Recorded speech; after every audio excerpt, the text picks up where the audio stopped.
saudara sekalian, selamat pagi. Pada hari ini kita akan kembali merenungkan firman Tuhan. Dan firman Tuhan diambil dari Lukas pasal 11 ayat 24 sampai dengan 26.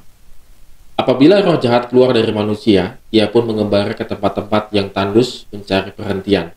Dan karena ia tidak mendapatkannya, ia berkata, "Aku akan kembali ke rumah yang telah kutinggalkan itu." Maka pergilah ia dan mendapat rumah itu bersih, tersapu dan rapi teratur. Lalu ia keluar dan mengajak 7 roh lain yang lebih kuat daripadanya, dan mereka masuk dan berdiam di situ. Maka akhirnya keadaan orang itu lebih buruk daripada keadaan semula.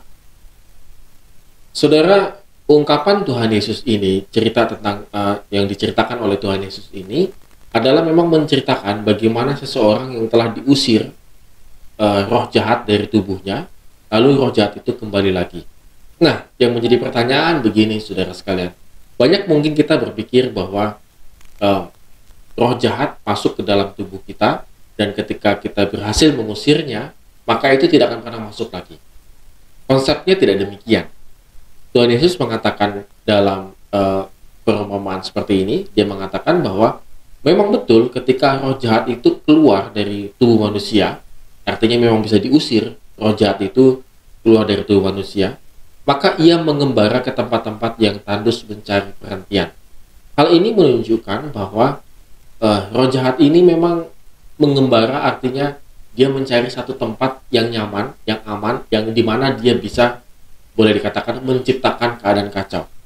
Tetapi kalau dia tidak menemukan di mana-mana, begitu ya, di tempat-tempat yang lain, maka dia ingin kembali ke rumahnya yang lama.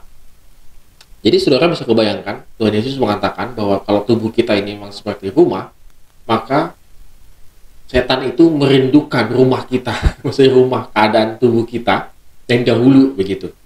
Lalu dia datang lagi ke kita begitu, dan ini betul bahwa dia mendapatkan bahwa rumah yang dulu dia acak-acak begitu sama dia sudah dalam keadaan bersih, teratur dan rapi. Gitu. Ini bersih dan rapi bukan menunjukkan bahwa keadaan hidup kita itu sudah dipenuhi oleh Roh Kudus atau sudah beriman, tidak. Keadaan yang menunjukkan dalam keadaan sehat, dalam keadaan baik-baik. Karena memang ketika orang kemasukan roh jahat itu mengakibatkan atau pasti ada efek sampingnya dalam tubuh kita, entahkah sakit, entahkah dan lain sebagainya.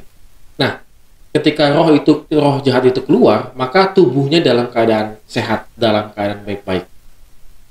Dan tentunya, bahkan roh jahat ini akan kembali lagi membawa, boleh dikatakan 7 roh lain yang lebih jahat untuk mengacak-acak keadaan rumah kita atau keadaan tubuh kita. Saudara, apa yang bisa kita renungkan dari firman Tuhan pada hari ini, saudara? Bahwa jelas sekali hidup ini harus diisi. Kalau kita anggap bahwa hati, pikiran kita, tubuh kita ini seperti rumah, maka memang harus diisi oleh perabotan perkakas firman Tuhan. Kalau tidak, maka tubuh kita, pikiran kita, hati kita menjadi kosong, dan itu gampang sekali roh jahat untuk masuk. Oleh karena itu, saudara, kita renungkan apakah hidup saya, day by day saya, itu sudah diisi oleh kebenaran firman Tuhan. Atau boleh dikatakan firman Tuhan itu menetap dan tinggal di dalam hati dan pikiran dan hidup saya. Sebab kalau tidak, hidup kita menjadi kosong, empty. Kalau sudah menjadi kosong, maka roh jahat datang, pikiran jahat datang. Maka kita susah sekali untuk kembali mentaati firman Tuhan. Saudara, jangan terjebak dengan keadaan kita. Secara fisik kita sehat. Secara, kesehatan, cek kolesterol, gula darah, cek tensi, semuanya sehat, saudara. Tetapi hati, pikiran kita, tubuh kita secara keseluruhan dalam kerohanian kita kosong. Maka kita siap-siap didatangi roh jahat dan dipimpin oleh roh jahat. Tuhan Yesus sangat mengasihi kita, saudara. Dia ingin supaya kita hidupnya dipimpin oleh Roh Kudus. Oleh karena itu, pada hari ini, mari kita isi kehidupan kita melalui kebenaran firman Tuhan. Amin. Tuhan Yesus memberkati kita semua.